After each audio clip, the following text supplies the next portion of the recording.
Queridos irmãos, boa noite. É uma alegria muito grande, muito mesmo, estar aqui com vocês. Fui muito bem recebida aqui na região pela grande amiga Heloísa, que eu já conhecia. E ao chegar aqui e ter a honra de conhecer a doutora Sônia, foi para mim um momento muito especial, porque eu já tinha ouvido falar sobre ela por uma pessoa que eu admirava lá no Brasil profundamente, que era a doutora Marlene Nobre. E era uma mestra para mim, apesar da distância. Eu em Pedro Leopoldo, em Minas Gerais, e ela em São Paulo, a gente sempre se encontrava aí pelos caminhos da vida. E ela me falava da doutora Sônia naquela época. Então, chegar aqui hoje e ver que a doutora Marlene tem quem continue a obra dela, foi para mim um motivo de muita alegria, de saber que todo aquele cabedal de conhecimento que a doutora Marlene tinha, tenho certeza a doutora Sônia também tem, porque a tarefa continua. Fiquei muito, de fato, muito feliz por conhecer você.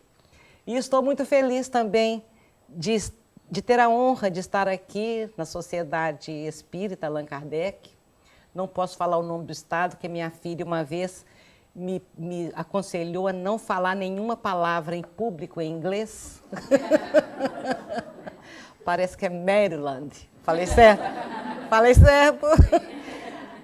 Um dia eu citei minha filha lá assistindo a palestra no centro, eu falei o nome de um psicólogo em inglês. Mamãe, eu te aconselho a não fazer isso nem mais uma vez. Então eu tenho que tomar muito cuidado mesmo, mas é uma alegria muito grande estar aqui. Em 1983, quando meu filhinho se vai, meu filhinho caçula, aos 3 anos de idade, eu morava então em Pedro Leopoldo, uma cidade pequena. Hoje são 58 mil habitantes. Em 83, imagine, menos ainda. E eu dava 30 aulas de química no maior colégio da cidade. Então, eu podia dizer que a cidade inteira me conhecia e que a minha tragédia virou uma tragédia comentada pela cidade toda. Meu filhinho morre tragicamente. E a partir daquela época, todas as vezes que alguém passava por uma situação igual, uma perda, uma grande perda, eles diziam: vá lá no colégio conversar com aquela professora, Célia Diniz. Quem sabe ela pode te ajudar. Gente, e a partir daí, as pessoas chegavam. Olha, uma mãe espírita perde filho de forma diferente. Uma mãe espírita é muito mais resignada, muito mais conformada, muito mais equilibrada e tem muito mais força e coragem. E eu, sinceramente, não me sentia assim. Eu sentia que o meu mundo havia desmoronado na minha cabeça. Mas mesmo assim, meus queridos, as pessoas viam mais equilíbrio, viam mais tranquilidade. Mesmo com toda a minha dor, as pessoas ainda viam. E desde essa época, as mães, os filhos, os cônjuges começaram a me procurar. Com aquela pergunta clássica: por que Deus fez isso comigo? Por que Deus fez isso comigo? Meu filhinho viveu 5 anos, morreu de leucemia. Meu pai se foi tão jovem com um infarto. A minha mãe tão jovem com câncer. Por que Deus fez isso comigo? Então, em busca de levar essa resposta, eu comecei a me esforçar muito para conseguir representar pelo menos um pouquinho de todo o cabedal de consolo que é a doutrina espírita. Porque na doutrina espírita, apesar de toda a minha dor, eu havia conseguido encontrar as respostas, eu havia conseguido todas as ferramentas de superação e de retorno ao reequilíbrio emocional. E eu queria muito passar isso para aquelas pessoas enlutadas. Porque nós somos seguidores de uma doutrina que é o Consolador prometido por Jesus. E eu tive a bênção de conviver com a expressão maior deste consolo, que foi Chico Xavier. Então eu tinha aquela responsabilidade, eu queria levar para as pessoas o que tinha sido tão bom para mim. Mas eu não dava conta. As senhoras chegavam para mim, como que foi que você conseguiu? Como que você conseguiu passar por essa dor? E eu dizia para elas como eu havia conseguido. E elas saíam de perto de mim igual tinham chegado. Então eu procurei o Chico em Uberaba e disse, Chico, as senhoras têm me procurado e eu não sei como falar com elas, como consolar essas senhoras. E ele disse, eu falei, eu não estou conseguindo, como que eu faço? Ele falou, minha filha, era preciso que elas tivessem o curso de religião que você tem. Então, é claro que o Chico não dizia naquele momento que ele me disse, você é uma privilegiada, para você a dor chegou depois do Evangelho. Você não sabe o que sofrem as pessoas, que o Evangelho só chega depois. Então, é claro que o Chico não quis dizer que se nós não buscarmos Jesus, se não buscarmos a nossa religiosidade nos tempos de bonança, que quando chegar o tempo de tempestade, que não vale a pena mais buscar. É claro que o Chico não quis dizer isso. Ele quis dizer que quando nós estamos já com algum conhecimento das leis divinas que regem as nossas vidas, a gente tem sim mais poder de superação de qualquer sofrimento. A doutrina espírita é um cabedal tão grande, é um patrimônio religioso e espiritual tão grande, que a gente que tem esses conhecimentos dos princípios da doutrina, a gente não imagina, não calcula o tesouro que está nas nossas mãos, à nossa disposição, iluminando o nosso caminho de felicidade. Então eu gosto de comparar com, por exemplo, em maio de 2006, o venerando Papa Bento XVI, visitando Auschwitz, ao chegar naquele campo de concentração onde tantos haviam sido mortos, ao ver o museu daquela barbárie, o Papa pergunta ao mundo, onde estava Deus que permitiu que isto acontecesse? Onde estava Deus que permitiu que essa barbaridade acontecesse? E aquilo deve ter abalado as bases da fé daquelas pessoas, porque se o Papa não sabia onde que estava Deus, quem que ia saber? E então, lá no meu estado de Minas Gerais, aparece o Frei Beto, iluminado Frei Beto, e escreve um artigo sensacional, que se intitulou O Silêncio de Deus. E lá o Papa, ele falava, o Papa pergunta, e com certeza o silêncio de Deus era que Deus também perguntava onde estavam os homens que permitiram que isso acontecesse. E ele escreve com uma propriedade incrível, dentro da doutrina católica, aquela luz brilhava nos corações. Pena que o Frei Beto não teve o acesso, a resposta do Frei Beto não teve o acesso que a pergunta do Papa, mas estava respondida a questão, né? A gente divulgou ao máximo que os católicos também sabiam onde estava Deus. E eu ficava lembrando de uma música simples, eu vejo Deus em toda parte, anunciando, não posso me arvorar a cantar também não. Só posso falar. Eu vejo Deus na mãe que amamenta, na flor que abre, eu vejo Deus aqui, eu vejo Deus ali, o Papa não estava vendo Deus. E a música mostrava. Então eu fiquei pensando, ele não viu Deus, porque ele não era espírita. Se ele fosse espírita, se ele conhecesse os princípios, ele veria Deus. O Frei Beto se aproxima desses princípios. Outro exemplo emblemático é do Viktor Frankl. Já viram falar nesse psiquiatra, psicólogo austríaco, que foi preso porque era judeu. Ele foi parar em vários guetos e depois num campo de concentração. E neste campo de concentração, ele viu a esposa dele sendo obrigada a abortar. Ele viu os seus pais serem mortos, os seus irmãos serem mortos. E ele saiu dali querendo mostrar ao mundo a capacidade de resiliência do ser humano. Resiliência é aquela capacidade do metal de levar uma pancada e, sob certas condições, ele voltar ao normal.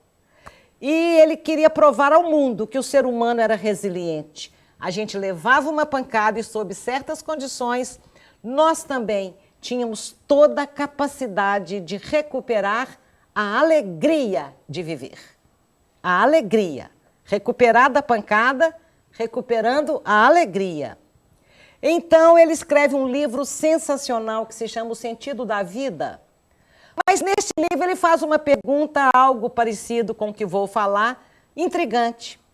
Ele diz assim: a vida não é insuportável pelo que nos acontece.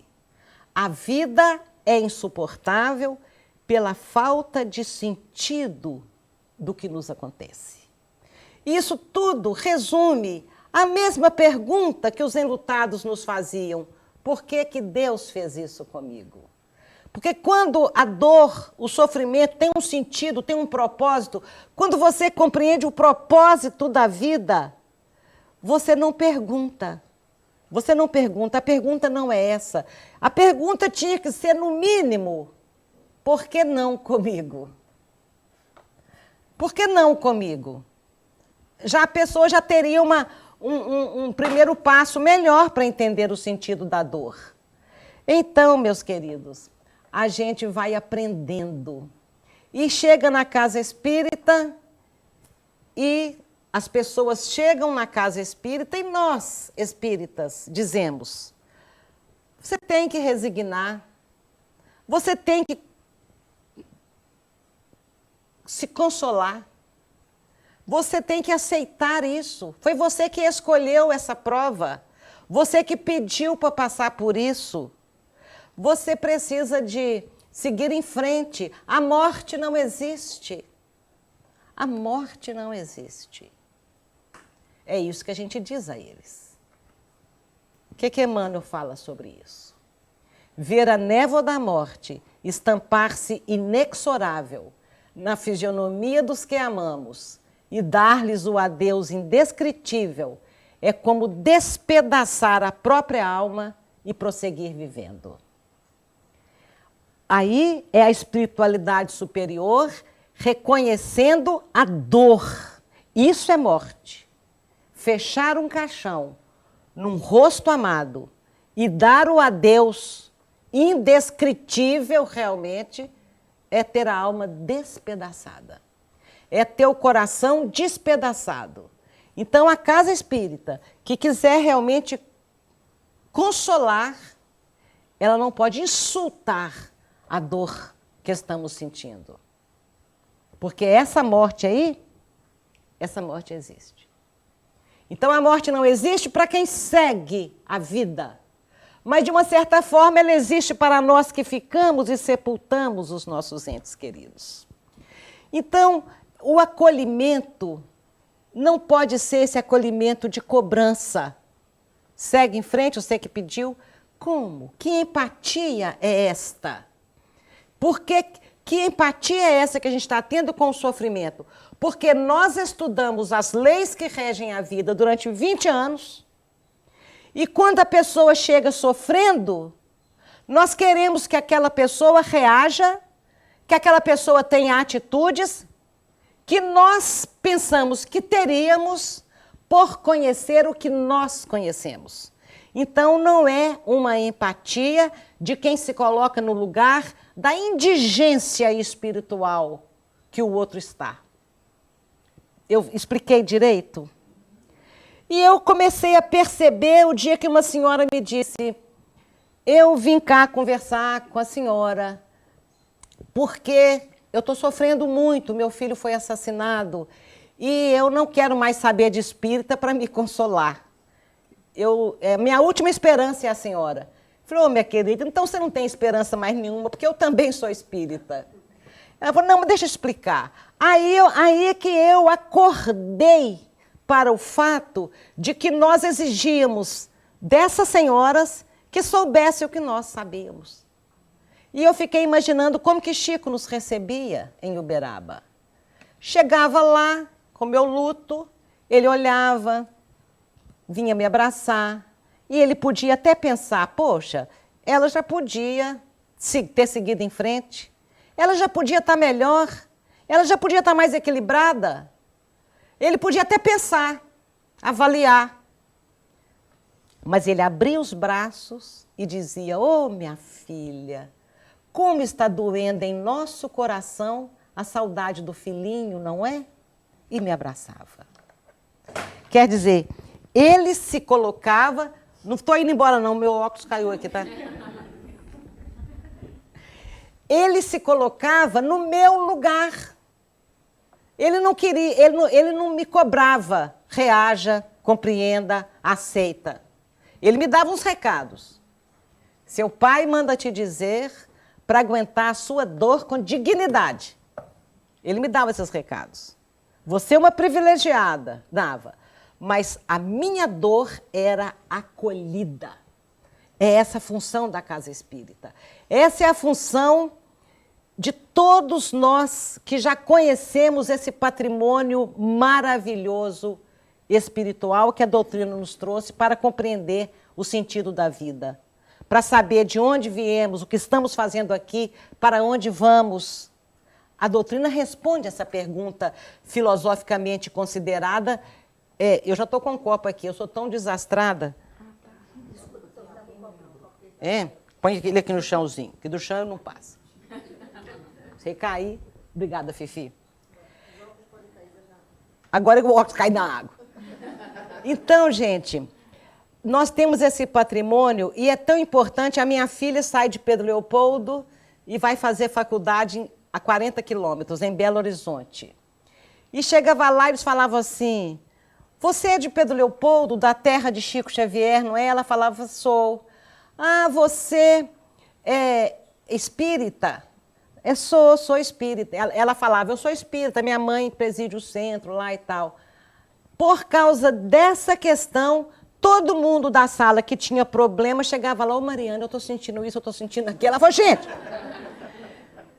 Então, nós somos os mensageiros da Boa Nova. E cada um de nós tem que divulgar esses princípios no nosso dia a dia, levando a esperança que nós temos, levando a certeza de que a vitória vai ser do Evangelho, levando a certeza de que dias melhores virão, levando principalmente aquela certeza de que nós não estamos prontos, que nós somos seres em constante processo de evolução. E quando alguém diz, eu sou assim, você sabe, eu sou assim. Não, você não é, você não está pronto. Como não estou pronto? Já sou adulto. Não, você não está pronto. Você pode ser diferente.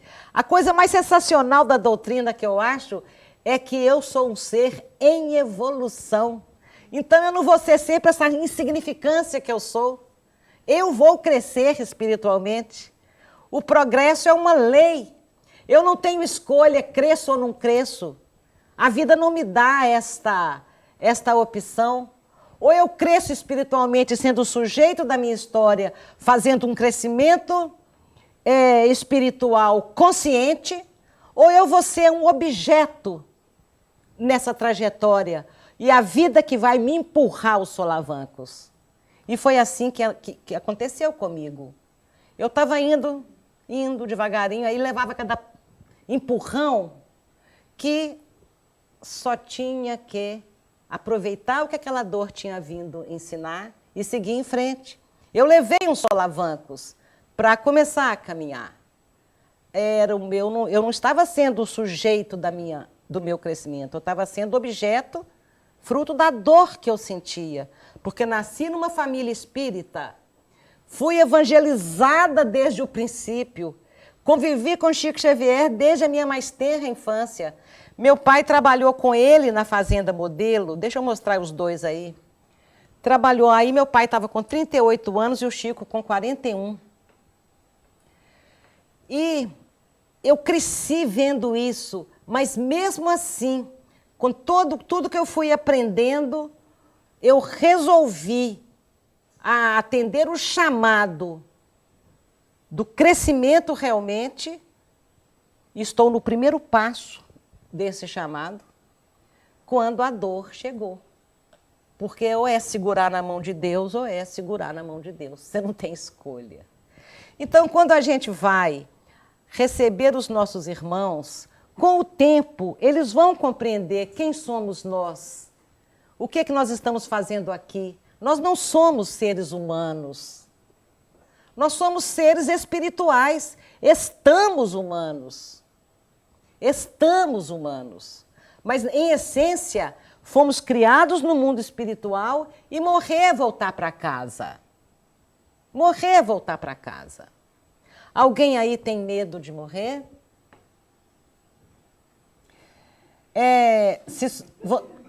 Quem é reencarnacionista? Quem acredita na reencarnação? Ok. Quantas existências vocês acham que já tiveram até agora? 500 por baixo.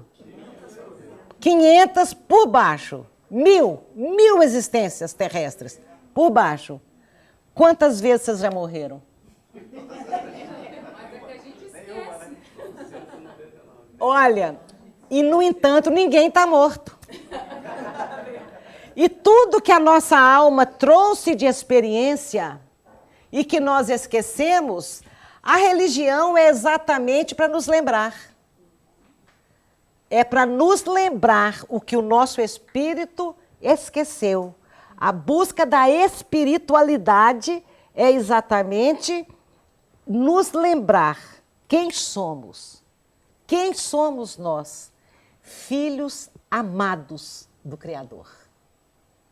Lá na minha cidade tem um caminhão que fica escrito assim no para-choque: eu não sou dono do mundo, mas sou filho do dono. Eu sou filho do dono. E é uma coisa, em cidade pequena, lá nas Minas Gerais, se você é filho de doutor fulano de tal, você é mais bem recebido em tal lugar, você é filho de alguém. Em Portugal, o fidalgo. O fidalgo é o filho de algo, quer dizer, de alguém que tem um título, filho de um título, né? Então a gente é filho de Deus, o dono. A pessoa mais importante, mais poderosa. Pessoa não. A força mais importante e mais poderosa.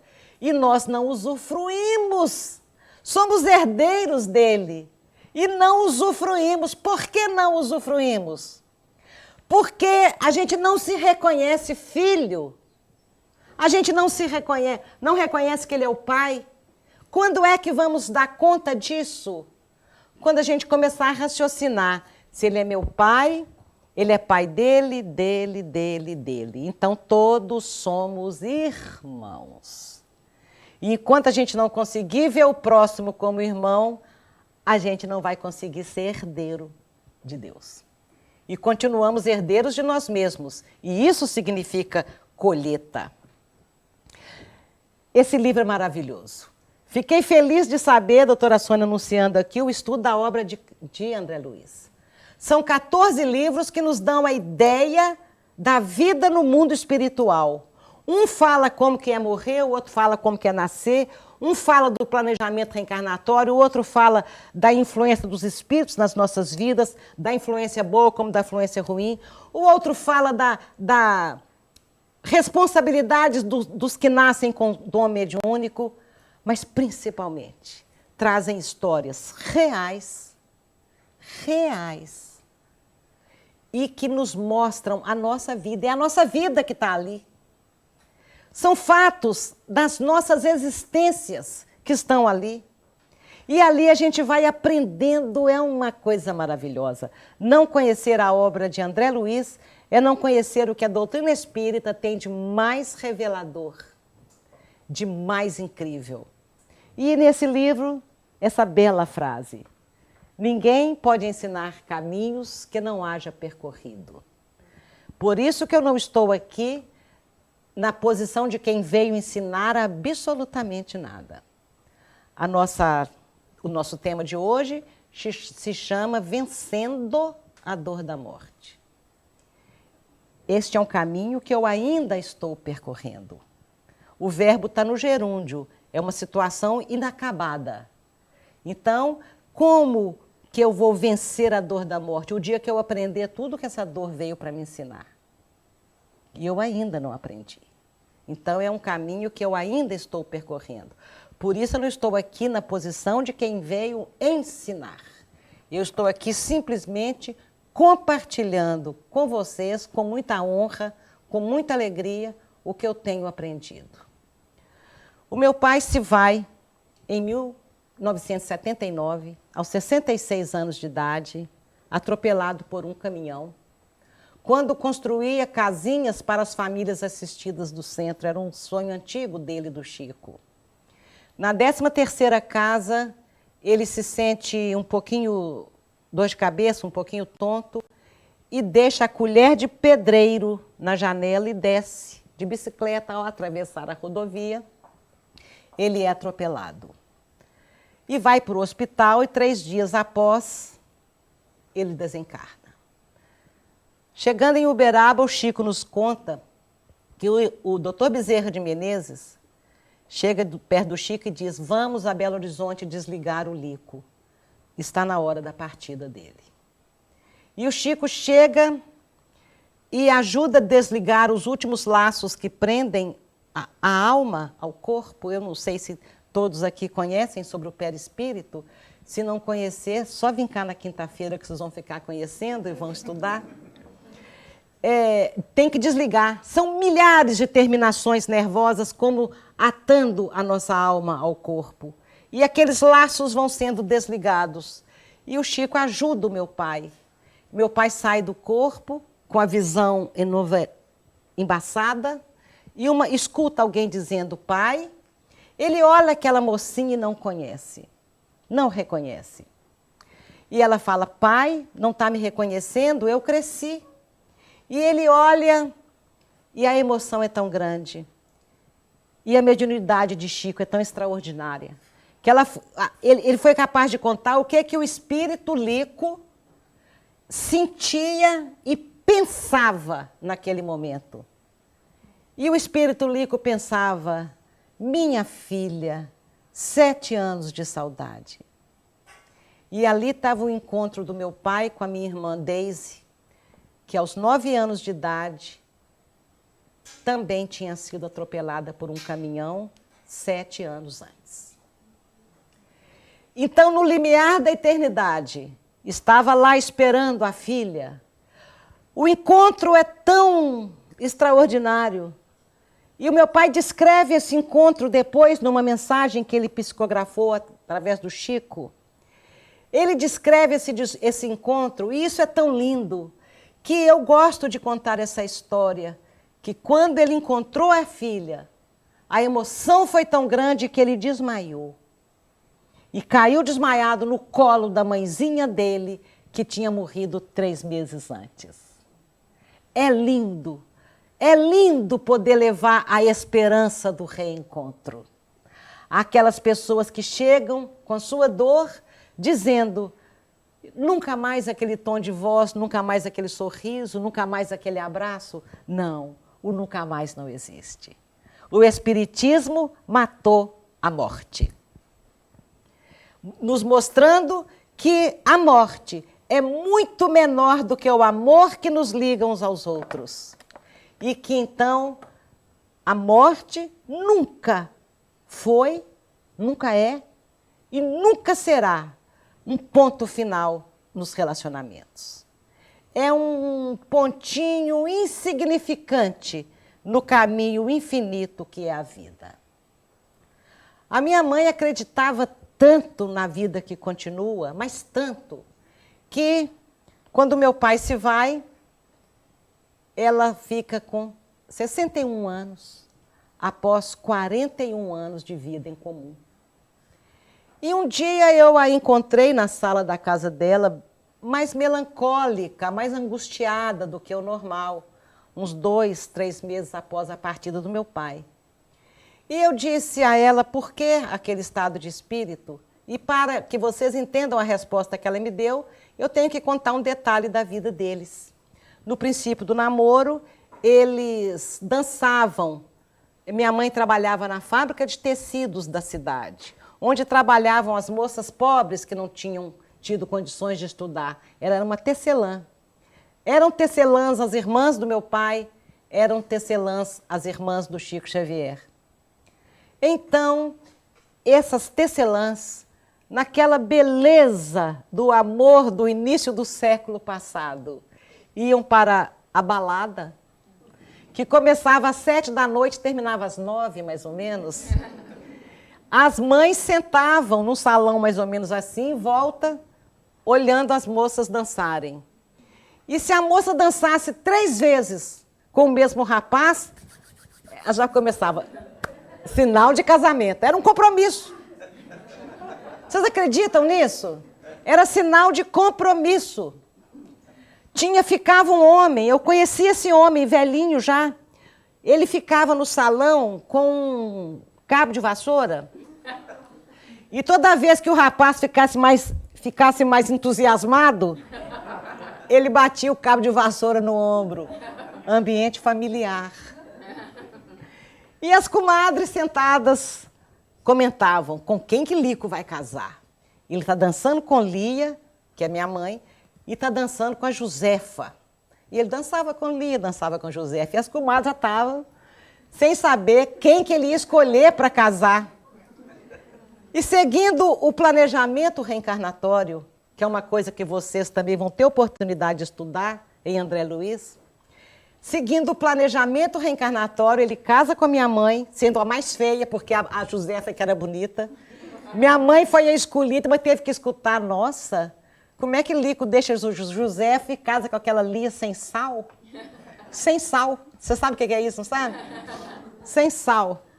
E a Josefa segue o planejamento reencarnatório dela, voltando para casa aos 21 anos de idade. Eternizando na memória de todo mundo a própria beleza. Era linda a Josefa. E agora eu volto para a sala da minha mãe. Por que a senhora está tão triste hoje, mãe? 2 meses meu pai tinha partido. Por que a senhora está tão triste hoje? Ah, minha filha, estou aqui pensando. Tem certeza que Lico já encontrou Josefa?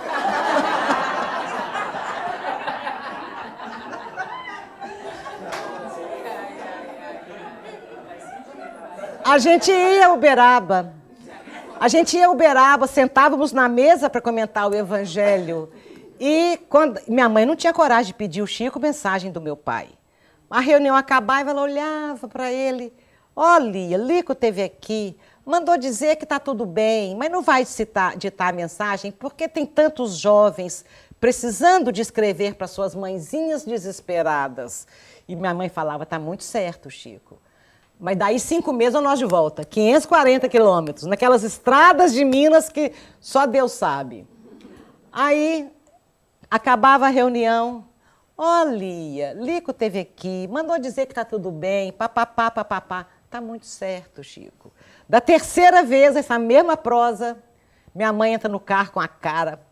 O que foi, mãe? Estou aqui pensando.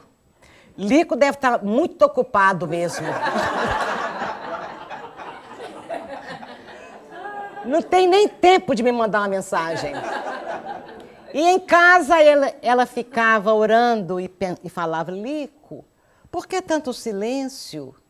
Por que tanto silêncio? E, finalmente, 2 anos depois, vem o meu pai, dá a mensagem, que homem que aguenta a pressão. Dá a mensagem e começa assim, Lia, para que tanto barulho? Tipo, só morri. Só morri. Então, nessa mensagem que é belíssima, está no livro, ele conta do reencontro, da chegada na eternidade, no além-túmulo. Ele conta, ele dá instruções para o centro espírita que Chico havia deixado na mão dele. O Chico fundou o centro em 1927, aos 17 anos de idade. E deixou nas mãos do meu pai em 1959, quando o Chico vai para Uberaba. Então, aquela responsabilidade, o meu pai vem 2 anos depois e dá instruções também para a Casa Espírita. Mas o mais importante que ele fez foi no final da mensagem, ele pede minha mãe em casamento de novo. Ele pede, a minha mãe passa do status de viúva para noiva. Jesus. Noiva póstuma, mas noiva. E ela se foi em 2011, aos 92 anos de idade. Ela conhecia os trâmites da vida espiritual, sabe que o espírito rejuvenesce. No finalzinho da existência dela, ela com quase 90, eu fui passar um blushzinho, porque ela ia gravar um documentário sobre as materializações lá do Luiz Gonzaga. Isso é outra palestra. Não posso falar disso. O espírito materializava, andava entre eles. Imaginem isso. E então eu estava fazendo a maquiagem, ela fez uma carinha ruim no espelho. E eu disse, o que foi, mãe? Não está gostando? Ela, não, minha filha, eu estou aqui me vendo. Eu já estou quase indo embora, eu estou esse caco, o Lico já remoçou. Essa realmente sabe como é que a vida continua. Ela se foi no Dia dos Namorados. No Dia dos Namorados, Arnaldo Rocha, grande amigo do Chico, marido da Meimei, eu liguei para ele era nosso amigo. Arnaldo, minha mãe está indo, está no hospital, ore por nós. E ele falou, tá bem.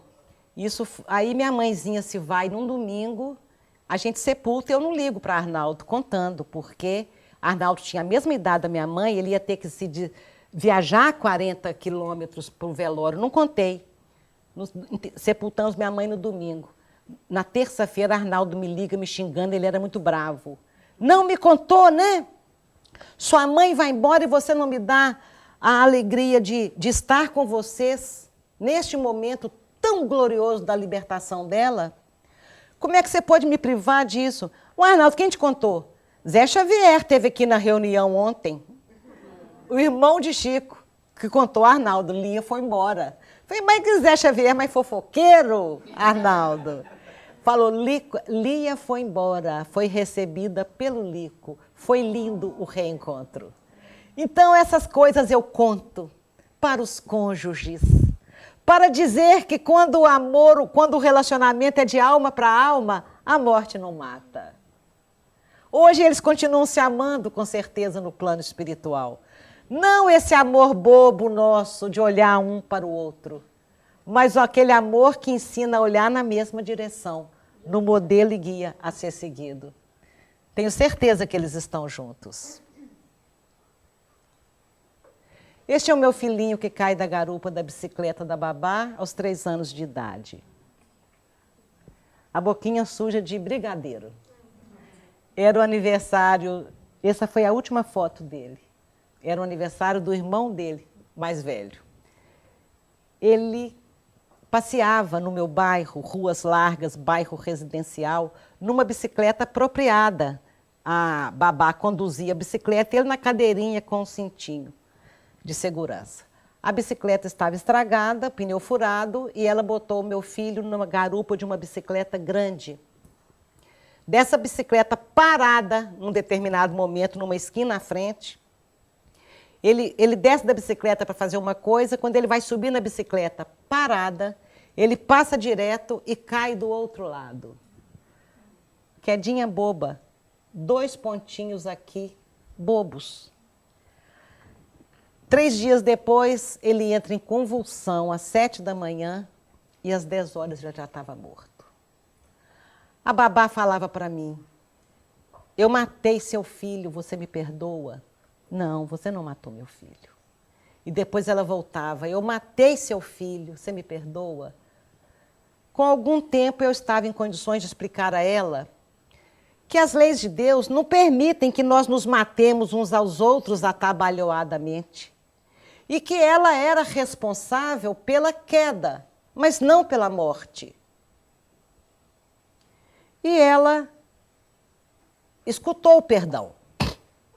Mas me perdoem, eu vou ter que voltar numa questão anterior. Quando eu conto a história da minha mãe dizendo ao meu pai por que tanto silêncio, eu não conto para as pessoas rirem só. Eu conto para que as pessoas saibam que tudo que elas pensarem e sentirem a respeito dos entes queridos que partiram, eles vão captar, eles vão compreender, eles vão sentir juntos, sentir junto conosco.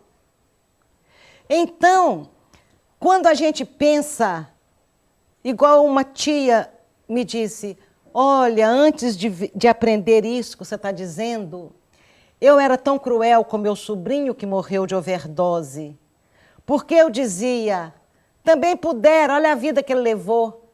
Eu estou batendo nele toda noite. Eu falei, tá, você está batendo nele. Porque eles já estão lá em situações de penúria. Quando eles recebem a nossa crítica desumana, eles sofrem muito, muito, muito. Mas os espíritos que voltaram através do Chico revelaram que não é só isso que faz eles sofrerem, não. Eles sofrem muito mais com o elogio não merecido. Isso é complicado, não é? Você sabe que a pessoa não tinha uma qualidade e você fala aquela qualidade. E a pessoa, então, tem aquele remorso de não ter desenvolvido aquela qualidade. Então, o Espírito volta e diz, as críticas doem, mas o elogio não merecido dói muito mais. Então, a gente conta isso para que as pessoas saibam, que a morte, no plano da sensibilidade grande do espírito, ele é capaz de sentir o que está dentro do nosso coração. Por isso a importância da educação dos nossos sentimentos. Voltando aqui para essa história, me perdoem a digressão, voltando aqui para essa história, esse momento do filme, alguém assistiu esse filme? Esse momento daí é um dos momentos mais reais, apesar de que o filme é todo de história real.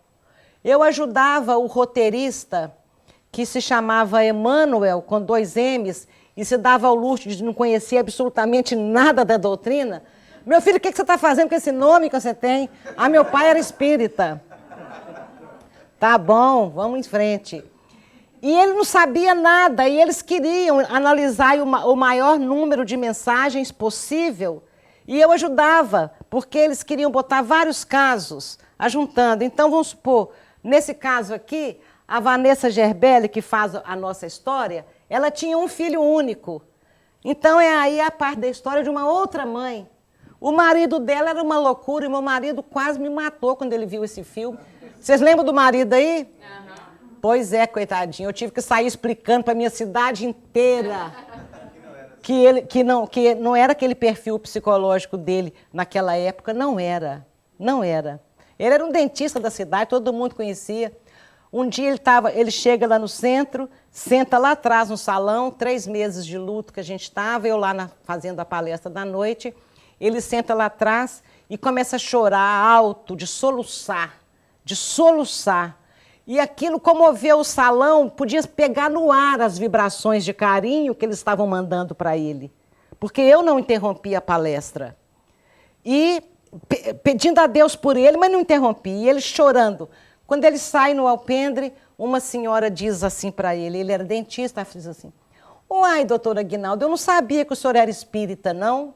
Ele fala, só sou agora que estou precisando, quando eu parar de precisar, eu vou parar de ser. Então, ele era um espírito rebelde, mas não era daquele jeito lá.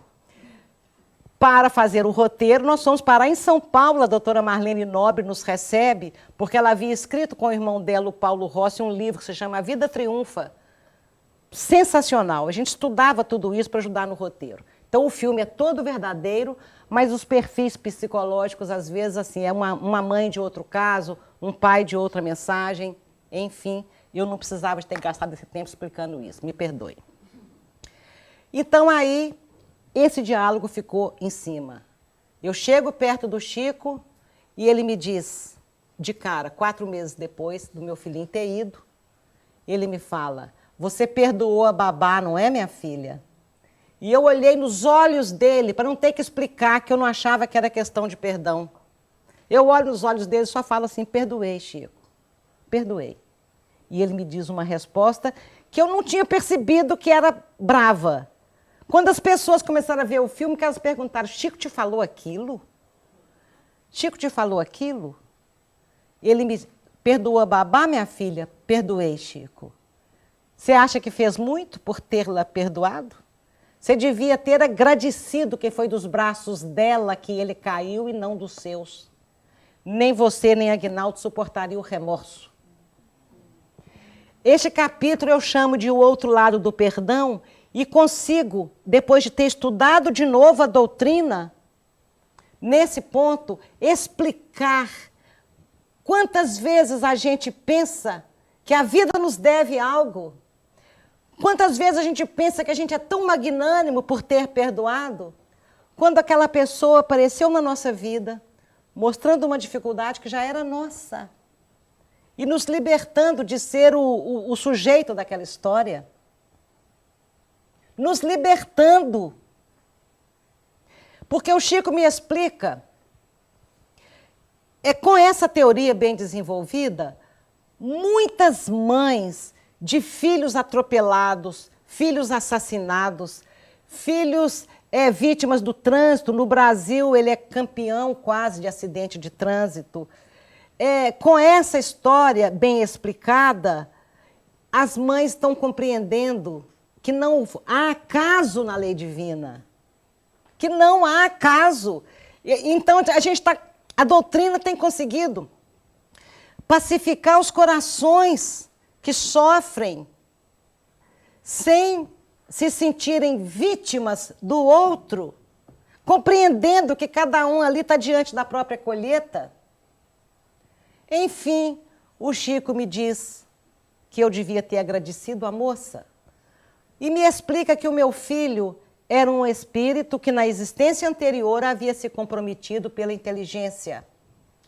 E ao usar mal a inteligência, ele estraga o cérebro da alma.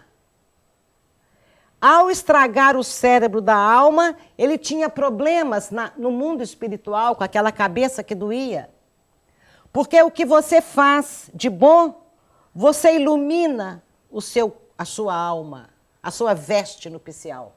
E o que você faz de não bom, você apodrece, adoece, estraga a sua alma. Tudo faz um sentido enorme. Você fica com a sua alma estragada lá, você dá um tiro no ouvido, tira a sua vida, você estragou o cérebro da alma. Lá fica aquela coisa, aquela ferida. Você precisa de um corpo para renascer e deixar aquele estrago. E esse estrago aparece na forma, por exemplo, de um tumor no ouvido aos 2 anos de idade. E as pessoas perguntam, por que Deus fez isso comigo? Meu filho tem um tumor, o que essa criança fez aqui com Deus para sofrer desse jeito? E ali está a oportunidade de cura, porque o corpo cura a alma. Não importa se depois ele vira uma roupa velha, estragada, que vai ser enterrada. Mas a alma saiu livre. E este princípio da misericórdia divina, nos dando a oportunidade de renascermos e nos curar, é o princípio que vai nos fazer entender que a única coisa que Deus faz é cuidar de nós, nos fortalecendo em face das nossas colheitas. Não é Ele que nos pune. Isso explica as doenças congênitas, os cânceres precoces, as paralisias, os autismos, as doenças todas da alma. Isso explica o infarto fulminante aos 50 anos, o tumor. Isso explica tudo. O porquê adoecemos. O porquê adoecemos. E a doença não é uma tragédia e a morte não é um castigo. A gente sai liberto. É uma pena que não sabemos o que significa ter uma essência espiritual. É uma pena que o nosso cérebro não nos dê condições de compreender que este corpo é uma roupinha que a gente está usando por um pouquinho de tempo, de 90 anos, diante da eternidade das nossas existências. Que os problemas aqui, por maiores que sejam, são incidentes insignificantes na imortalidade que nos aguarda. Porque imortais nós somos. Então é pena que a gente não tenha essa dimensão, que a gente não consiga perceber o que é ser um espírito e estar dentro de um corpo. Isso não significa a nossa vida, uma parte apenas dela. Então, você disse muito bem, a gente esquece, a gente não dá conta dentro do cérebro físico. Por isso a religião, para nos lembrar de quem somos realmente. Por isso a religião, para nos lembrar. Porque tudo que a doutrina espírita nos ensina, a gente passa pela inteligência e fala, não é que é desse jeito mesmo? Não é que isso tem uma lógica incrível? Por quê? Porque a gente já sabia que era assim. A gente é espírito. A religião é uma religião dos espíritos. Os espíritos que vieram nos contar como é que a coisa funciona. Por isso que ela cai bem. Todo mundo que para examinar os conteúdos da doutrina espírita se rendem. Todos se rendem. Porque examina e fala, não é que é assim mesmo? É lógico. Vai lá na nossa essência, nos mostrando de quem somos. O Chico me conta, essa parte da minha história, de ele ter caído e ter rompido um aneurisma.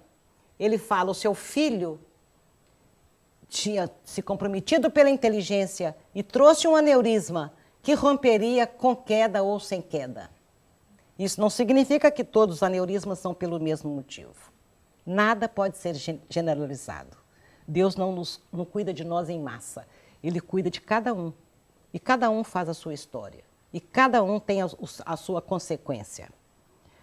Apesar das leis serem gerais, o vivenciar dessas leis é uma questão muito pessoal ainda. De um caminhar mais lento ou mais rápido e por vários outros motivos. Então, o aneurisma romperia. Então, eu estava certa, não foi a queda que matou meu filho.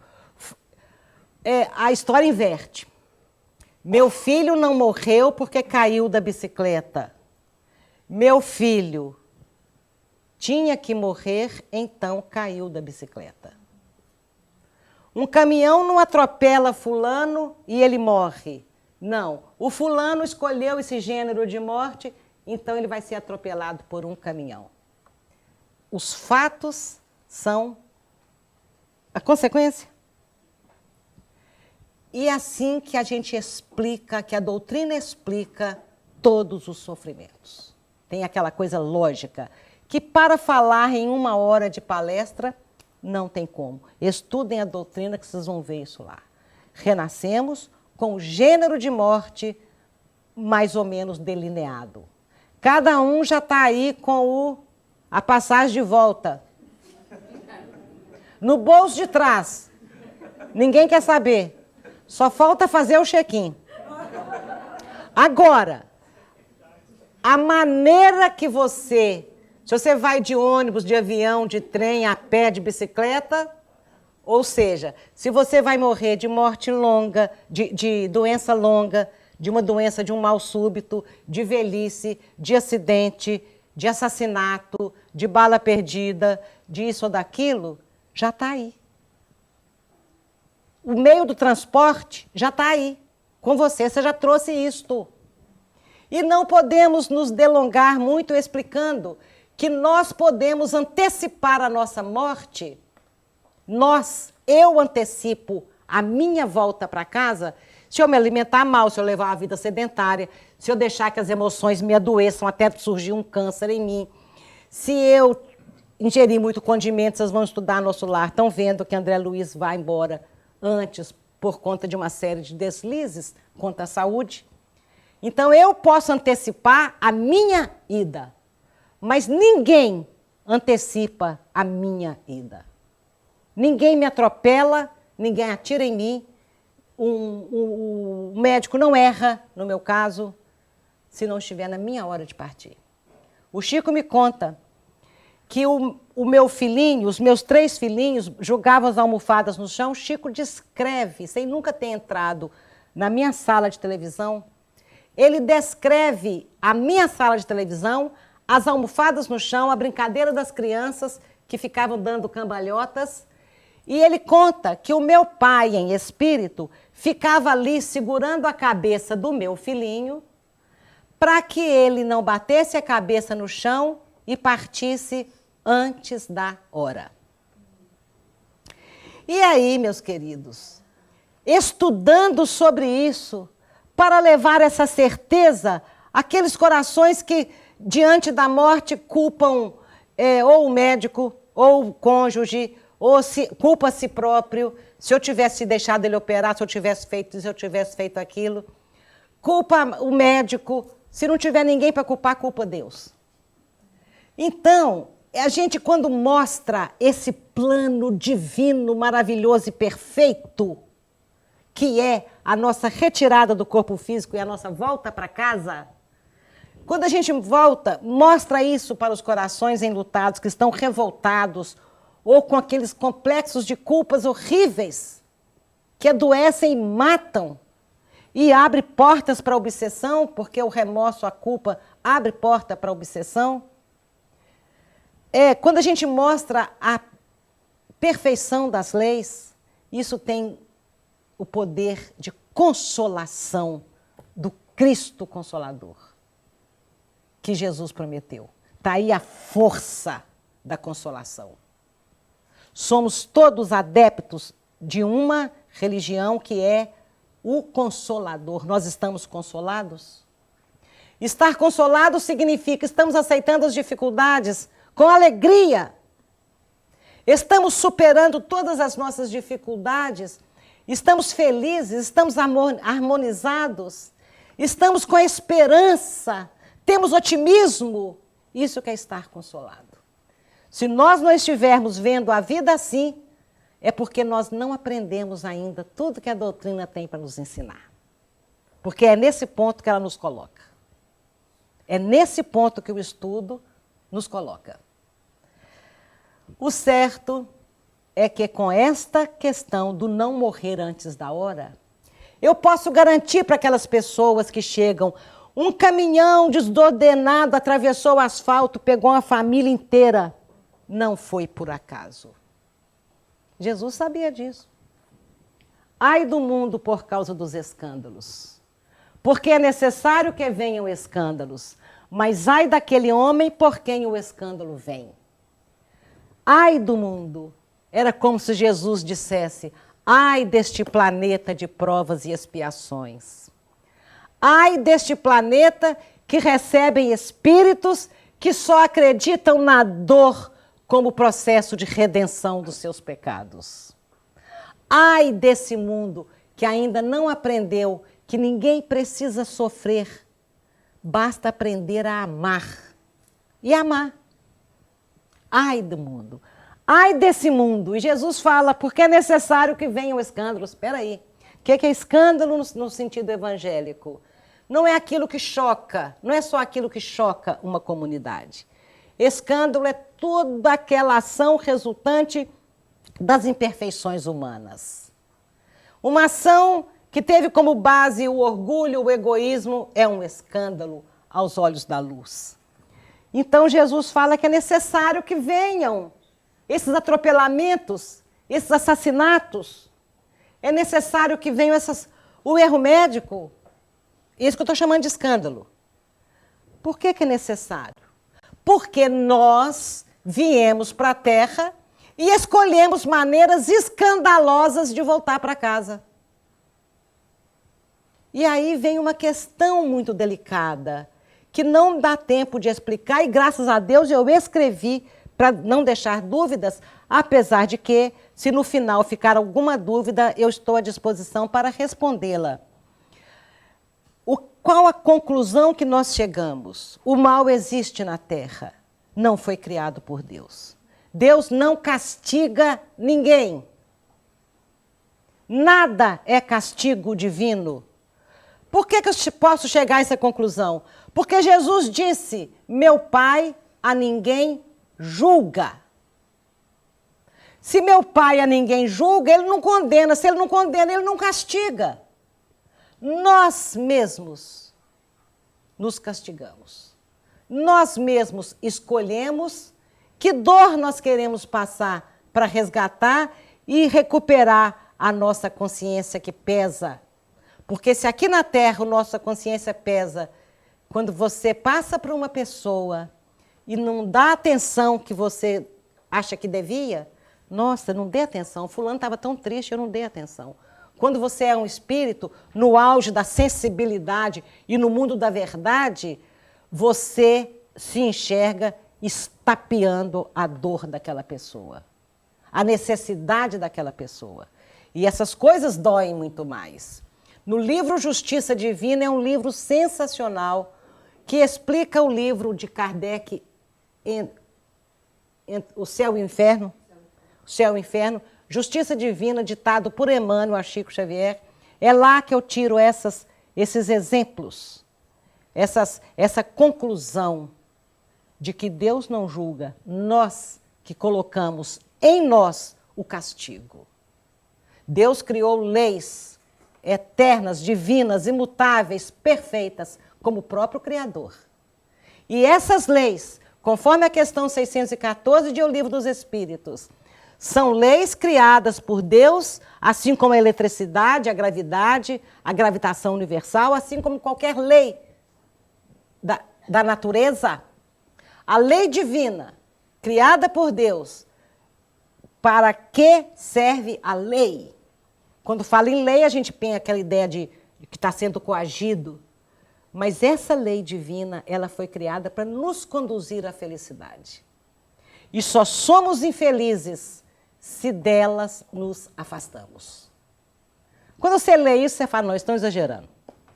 Eles estão exagerando.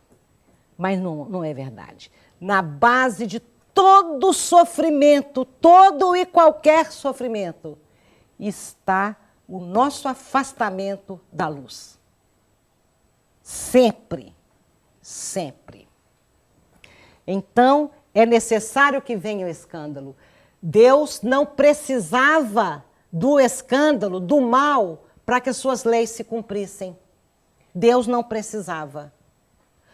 Mas Deus sabe que neste planeta, no grau de evolução em que nós nos encontramos, Deus sabe que nós somos malvados, que nós vamos fazer o mal. Ele então cuida com toda precisão, com toda...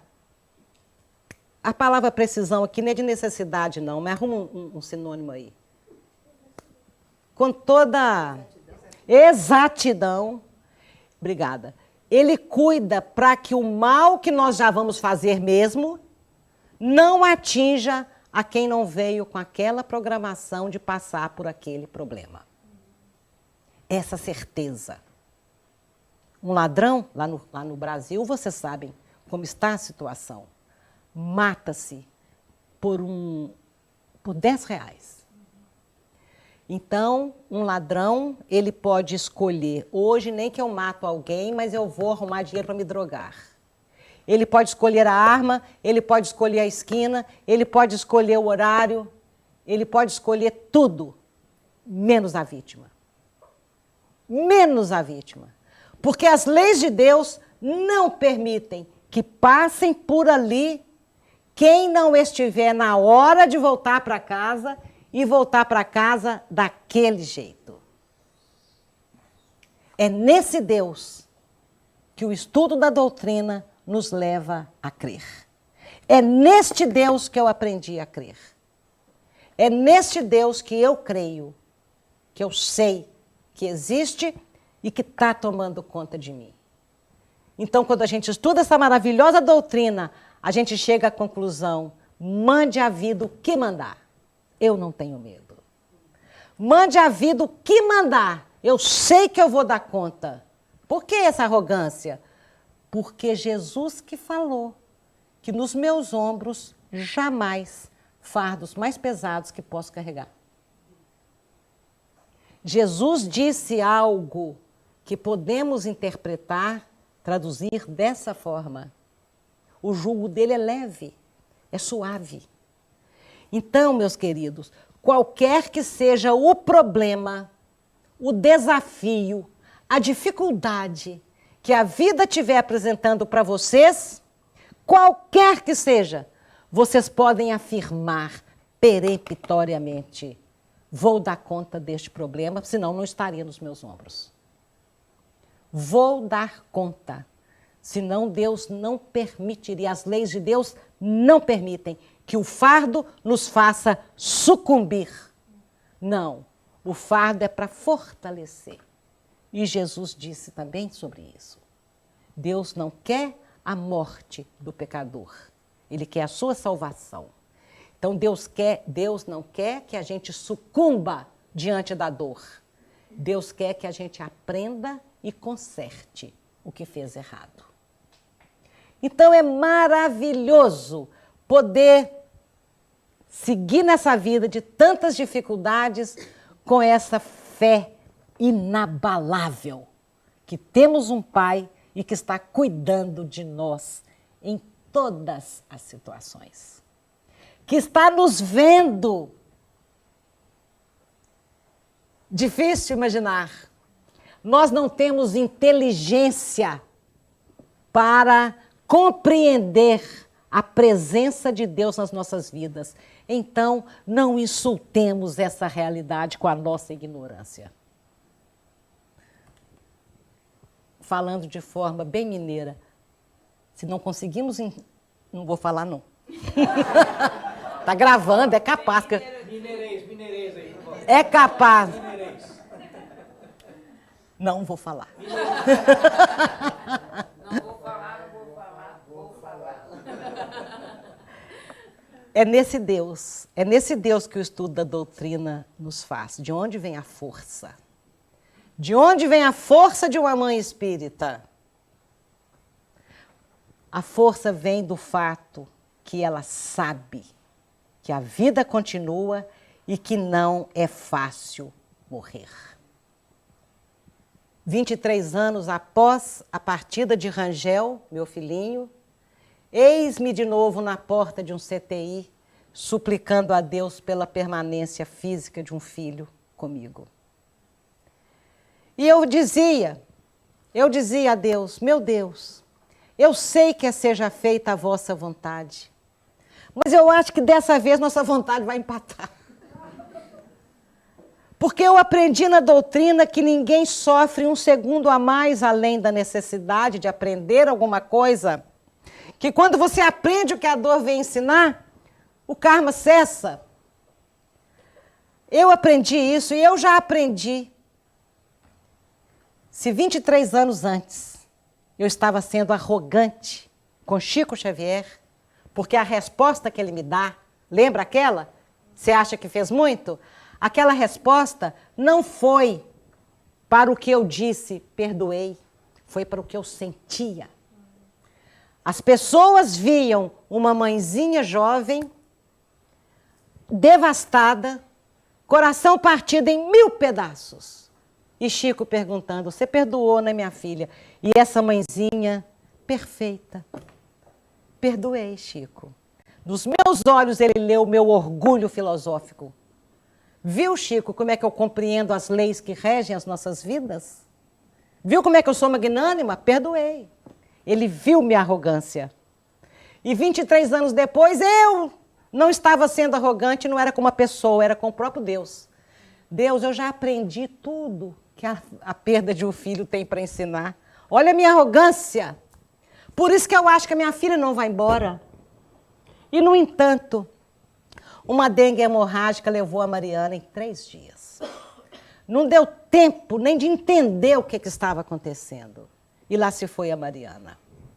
27 anos, linda, estava noiva, tinha sido promovida na multinacional que ela trabalhava, tinha terminado a faculdade, ia começar a construir a casa dela com o noivo, ou seja, ela estava em pleno projeto da vida material.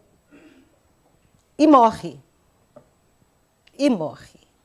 E aí, eu pensei, meu Deus, de pronto o médico sai do CTI e eu falo, minha filha, o que nós aprontamos para sofrer essa separação tão dolorosa agora? Alguma coisa a gente aprontou, querida. Vamos enfrentar isso da melhor maneira possível. E depois eu fico sabendo toda a história, a bênção de saber porquê daquela separação. De qualquer forma, naquele momento que ela se vai, eu penso, ensinei minha filha a morrer? Aula, tênis, inglês, balé, intercâmbio, faculdade, cozinhar, alguma coisa empregada ensinou que eu também não sei. Mas eu ensinei minha filha a morrer e falei, não, alguma coisa ela sabe. Alguma coisa ela sabe. E ela confessa que foi bom para ela o pouquinho que ela sabia. E eu fiquei imaginando, essa menina sabia que a vida continuava. A vida continua. A vida continua, estuante, Bela, é fato. Mas vocês acham que essa menina ia abandonar tudo? Pai, mãe, noivo, amigos, irmão, cachorro, as coisas que ela tinha, o emprego, tudo. Largar todos os projetos, largar todos os sonhos mais imediatos de uma hora para outra e chegar no plano espiritual, acordar lá e falar, ai, não é que é verdade, que a morte não existe, eu morri? E ficar feliz? É preciso de um período de adaptação. A morte não existe. A vida continua. Mas para continuar feliz, é preciso de desencarnar. Morrer, o mosquitinho da dengue conseguiu. Desencarnar é conseguir abandonar todos os projetos da vida material. Todos os amores da vida material. Desapegar. Desapegar. Então, meus queridos, eu já sabia. Por que tanto silêncio, Lico? Por que tanto silêncio? Eu sabia que o que estivesse no meu coração, a minha filha ouviria. E quando o bicho está pegando, para onde que o filho corre? Para o colo da mãe. E a mãe estava destroçada. Mas eu não podia ficar porque eu sou espírita e eu sabia que ela estava precisando da minha força. E então, no meu coração, a minha filha não podia ter em momento nenhum escutar. Que pena, filhinha, que você não está mais aqui. Não podia. Ela tinha que escutar, segue em frente, querida, nós vamos dar conta. Eu tinha que soltar minha filha. Arrumei o quarto dela, botei uma música, botei um perfume, botei o livro que ela estava lendo em cima da mesa de cabeceira e falei, querida, esse aqui é o seu quarto. Essa é a sua casa. Mas não fique. Não fique aqui porque você vai sofrer. Você tem que seguir em frente. Vai ser melhor para você, acredita em mim. Mas para dizer para um filho, vai, para que as minhas preces fortalecessem a caminhada dela para seguir em frente na vida que continuava, era preciso que realmente o meu coração tivesse o desapego. E a primeira coisa que eu tive que aprender, e estou aprendendo até hoje, que finalmente eu pude compreender por que nós devemos amar a Deus acima de todas as coisas. Porque só amando a Deus mais do que eu amava Mariana, é que eu consegui dizer, vai, minha filha, vai. Nosso pai vai tomar conta de nós duas. Segue seu caminho. Você vai dar conta, eu também vou, mais na frente a gente se encontra. Só amando a Deus mais do que eu amava a minha filha. A importância de amar a Deus sobre todas as coisas, de toda a nossa alma, de todo o nosso coração, de todo o nosso espírito. E foi no aprendizado desse amor é que eu fui me fortalecendo. Foi olhando a dor dos que me rodeavam.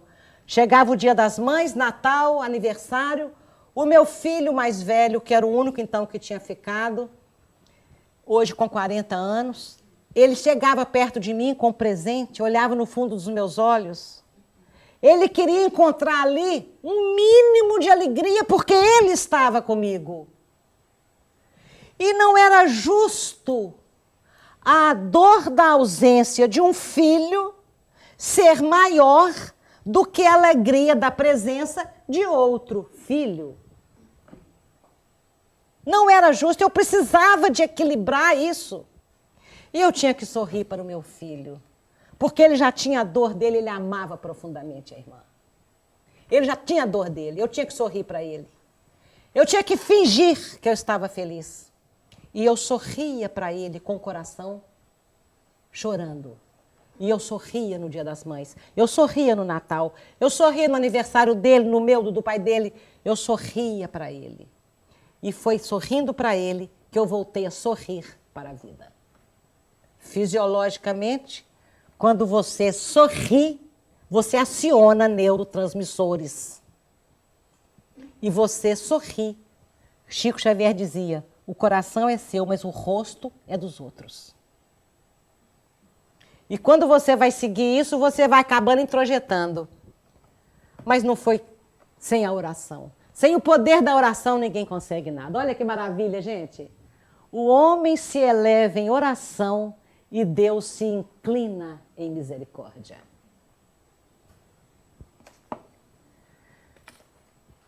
Eu preciso de mais 4 minutos. 3 meses após a partida da Mariana, uma senhora se aproxima de mim e fala, meu sofrimento, minha dor é maior do que a sua.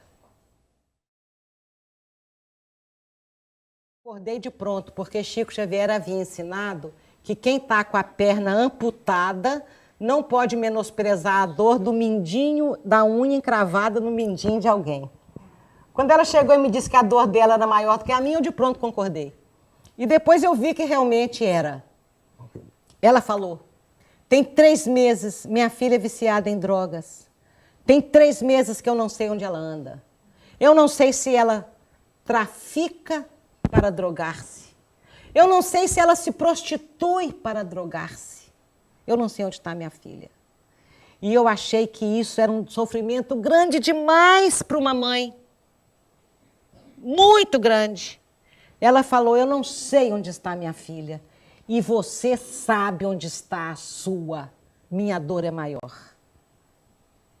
Então, perder um filho, entre aspas, perder para a morte, não é a pior coisa que pode acontecer com alguém. Perder para a vida é a pior coisa que pode acontecer para alguém. Perder para a marginalidade, perder para o crime, perder para a desonestidade. Sepultar um pai é algo sublime. Se desligar. Sepultar a minha mãe foi algo sublime. Que beleza! Depois que eu chorei bastante, eu cheguei a essa conclusão, é claro. Que beleza! A minha mãezinha vai largar esse corpo decrépito, essa mente que já não consegue mais lembrar das coisas. Que beleza que vai ser esse espírito sair desse corpo. Entregar para Deus uma pessoa que sofreu num câncer, aquele sofrimento de meses.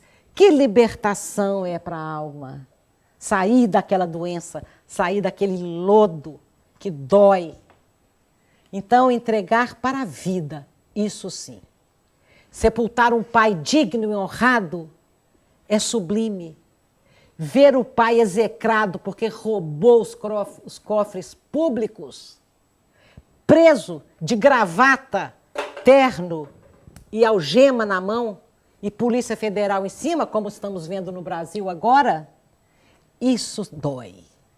Dói muito mais. A morte é o menor dos nossos problemas. É o menor dos nossos problemas. Por isso, ao pensar nos que sofrem, eu rogo a Nossa Senhora, neste momento, por todos os órfãos de pais vivos, por todas as crianças desamparadas, por todos os pais velhinhos abandonados amorosamente, apoiados financeiramente em belas clínicas de repouso, mas abandonados afetivamente pelos seus familiares. Eu rogo por todos os jovens perdidos. Eu rogo por todos nós, mendigos da luz. E peço a Nossa Senhora que, ao segurar no corpo, no colo, o corpo machucado de Jesus, ela chorou lágrimas silenciosas que atravessam os séculos e são capazes de cicatrizar cada feridinha dos nossos corações. Que a Mãe Santíssima cubra todos nós com seu manto sagrado. Que assim seja. Muito obrigada. Gostaria de perguntar se alguém tem alguma pergunta. Nós vamos dar alguns minutinhos para as respostas e depois, evidentemente, durante o nosso cafezinho, vocês podem conversar mais. Alguém tem alguma pergunta? Sim. Sério? Eu fiquei emocionado, né? Acho que ele vai querer que eu fique ali. Tá gravando. Você começou a palestra dizendo, a senhora começou a palestra dizendo que as pessoas perguntavam, né, por você. Onde estava a força? Onde que estava, né? E através da sua boa providência divina, ela criou uma situação que você nem mesmo, talvez, qual foi o insight? Foi nesse dia que o Chico falou ou foi assim? Quando é que você percebeu que você estava sendo utilizado? Porque eu ainda você conseguiu contagiar. Acho que já deu para a gente perceber o que ele está perguntando, não é? Então vamos lá. Primeiro, eu preciso de dizer que a doutora Sônia começa assim, nós estamos aqui sabendo, não estamos preparados para enfrentar. Todo mundo pensa que não está, e vocês estão mais preparados do que supõem. Que momento foi que eu tive um insight que aquela dor era superada? Passando a mão na cabeça do meu filhinho dentro do caixão, a minha mãe do meu lado. Mãe, como é que a senhora conseguiu passar por isso tantas vezes? Ela disse, essa dor passa, minha filha. Essa dor passa. E eu pensei, não passa. Não passa. Eu vou sofrer agora pro resto da minha vida. Minha vida acabou aqui. Eu pensei. Mas logo em seguida, eu pensei, peraí, minha mãe sepultou Deizinha com 9 anos, a caçula. Que ela teve essa menina aos 45 anos de idade, era a 18ª filha. E ela sepultou essa menina com 9 anos. Eu lembro da minha mãe sorrindo para nós. Eu lembro da minha mãe feliz com os filhos que ficaram. Essa dor passa. Que hora que aconteceu? Que hora que aconteceu? Eu fui jogada nisso. As pessoas chegavam, como é que você deu conta? Uai, eu dei conta, foi assim, assim, assim. E cada vez aprendendo. Cada vez aprendendo. Cada vez eu aprendo. Como é que a gente fazia errado no consolo? Você tem que conformar, você não tem que nada. Você tem que abraçar quem chega. Depois você explica ali que a vida continua. Mas no momento é o amor, é o consolo. Em que momento eu percebi? Um dia, eu convivo com Chico Xavier desde a minha infância. Meu pai trabalhava com ele na Fazenda Modelo. Minha casa era 100 metros do escritório do Chico, lá na fazenda. Meu pai era construtor civil e o Chico era escriturário do Ministério da Agricultura, numa fazenda que incentivava a lavoura e a pecuária da região. Então, eu pude ver aquela pessoa, eu fui vendo aquela pessoa, entendeu? Chico Xavier dizia, as pessoas que se aproximam de mim querem ler o Evangelho em minhas atitudes. Ler. E eu li. Eu li aquele Evangelho vivo. Então, em que momento? Em que momento a força chegou? Foi pensando no que eu tinha visto do exemplo dos meus pais, do que eu sabia da doutrina. Que momento eu cheguei a ser presidente do Luiz Gonzaga? Estou lá desde 1988, sempre ali na diretoria, ajudando de alguma forma. E quando o grande empresário de Fortaleza quis fazer as mães de Chico Xavier, ele me disse assim, eu vou virar sua vida de cabeça para baixo, vou pôr sua história no filme. E ele conseguiu virar de cabeça para cima, e ela estava de cabeça para baixo, era antes. Porque aí surgiu muito trabalho, porque então ficou divulgada a nossa história, e as pessoas solicitando, venha trazer aí onde foi que você encontrou forças. A pergunta continua a mesma. Por que Deus fez isso comigo? Onde que você encontrou força? Como é que a gente dá conta disso? Por que a gente sofre? Por que Deus fez isso comigo e etc. Então, primeiro na minha missão, no meu compromisso, no meu trabalho, no meu trabalho lá no Luiz Gonzaga, como presidente do centro que Chico fundou em 1927. Já era mais solicitada. Depois, o livro, o filme, As Mães de Chico Xavier. E depois, a ansiedade de passar tudo o que eu tinha aprendido para as mães enlutadas e para as pessoas que querem entender a morte na visão espírita, mesmo que não sejam enlutadas, eu resolvi botar isso no papel. Não posso ser nunca anunciada como a escritora Célia Diniz, porque eu não vou escrever outro livro, eu só escrevi esse porque eu estava contando a minha experiência nessa existência, eu não tenho mais nada para contar, não vou escrever outro. Então, não sou escritora, é bananeira de um cacho só. Aí eu falo de Minas Gerais. Então, foi isso. De repente, eu fui sendo envolvida. A minha história, o filme deu visibilidade. E aí ficou. Mas eu adoro ser convidada para falar do Evangelho, viu, Sônia? Sem ser para falar só disso. Eu adoro falar do Evangelho. Adoro. Respondi, querido? Se alguém quiser fazer outra pergunta, eu prometo responder mais depressa. Menos palavras.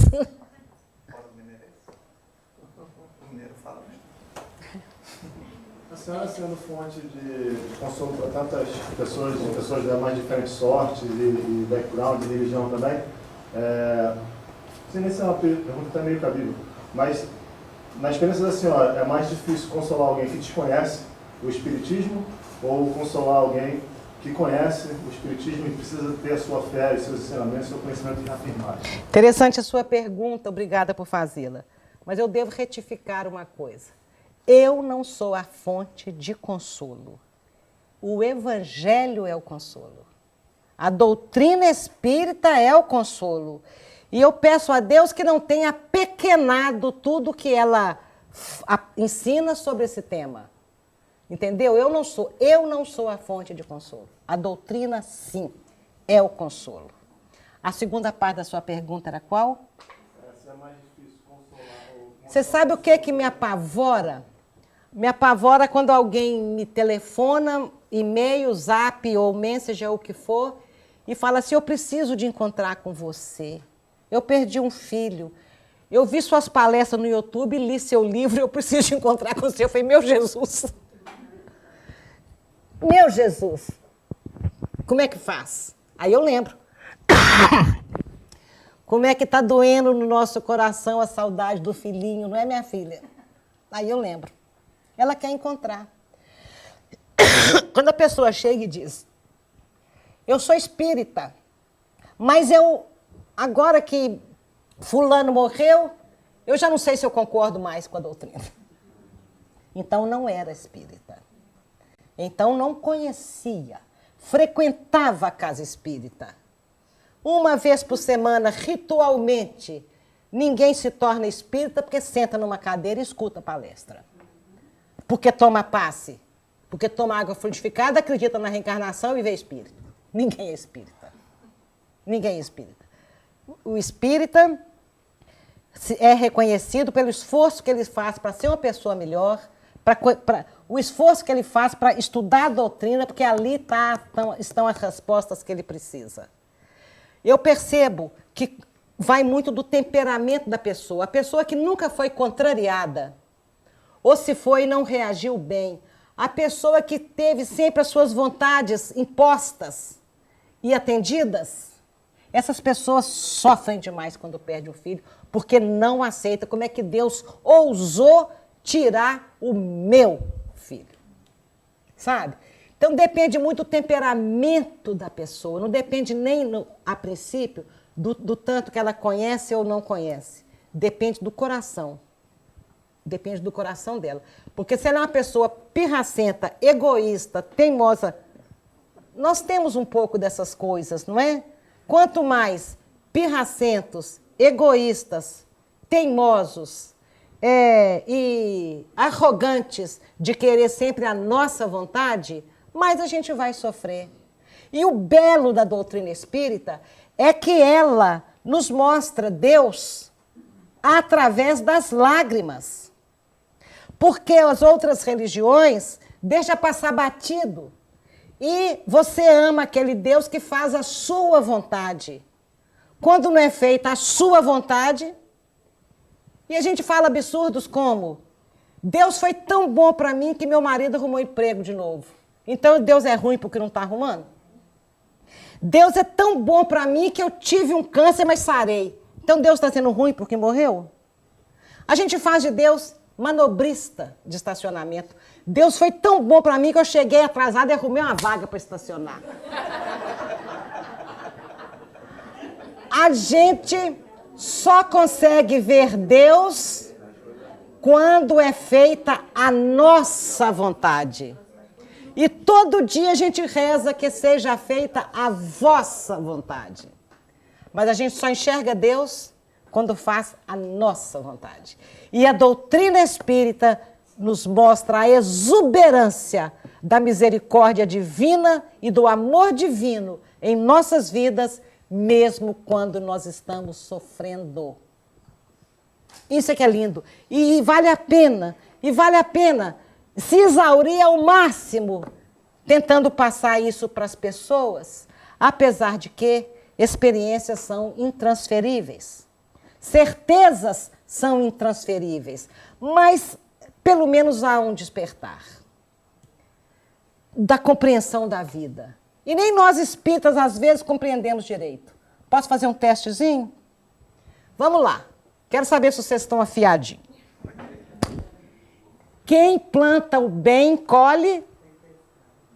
Quem planta o bem, colhe o bem. Quem planta o mal, colhe o mal. Errado. Se fosse vestibular, vocês tinham errado a metade da prova. Quem planta o bem, colhe o bem. Quem planta o mal, colhe o bem. Porque o Senhor da seara onde se planta é Deus e Ele não é vingativo. Se você planta o bem, se você planta o mal, Ele te devolve o bem, porque o bem é a única coisa que é capaz de vencer o mal. Ele devolve o bem que dói, um bem esquisito, um bem que machuca, mas nem por isso deixa de ser um bem. Então, nem nós compreendemos a nossa doutrina. Quem planta o mal, colhe o mal. Como se o Senhor da seara é Deus? Como? Eu não assisti ainda não, eu não assisto novela. Tudo que você faz um dia volta para você. É, né? Eu fiquei até com vontade de depois pegar o Netflix e no momento... Netflix não, o Globoplay, que a gente assinando, pode ver a hora que quiser, e assistir tudo, porque ele disse que foi muito interessante, né? Esporadicamente.